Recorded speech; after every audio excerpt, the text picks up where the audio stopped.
Just a quick and simple thought about Genesis 42, that these guys, they were so caught up in their confusion of things, because they weren't seeking God, and so God didn't reveal to him that he was, in control. Here they say, "What hath God done unto us? What is this that God hath done unto us?" Well, what they didn't recognize, this is what they said: "When my money is restored, and lo, it is even in my sack." Their heart failed them. Now, did everybody have to take money, or did they just take one batch of money to buy it all? Did everybody in there, each of their... I don't get it. Maybe they did. But down here it says, "Behold, every man's bundle of money was in his sack." Maybe they all had to have the money, but...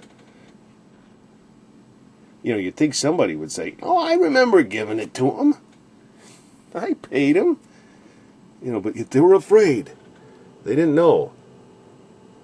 Something was afoot.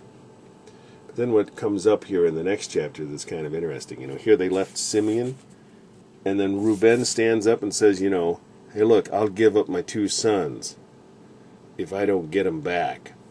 Reuben. Right there it is. "Slay my 2 sons if I bring him not to thee."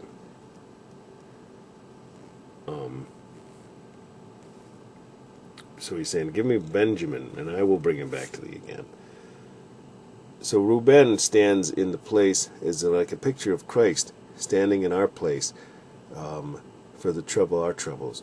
But then we'll see Judah when the time comes, when push comes to shove, when Joseph, starts putting the screws to these guys, that Judah will take over.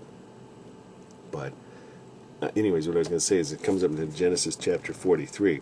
You see how they they just take their granny old time. They eat up all the food. They don't go right straight back. They eat all the corn that they got. They didn't get it for a couple of days. They got quite a bit. It's not like they wanted to run down to Egypt every couple of days, so they got plenty. But it was like after they'd eaten all the food, then it was like, well, maybe we ought to go back down to Egypt now. So we'll come up upon that in chapter 43, which I hope you can join me for here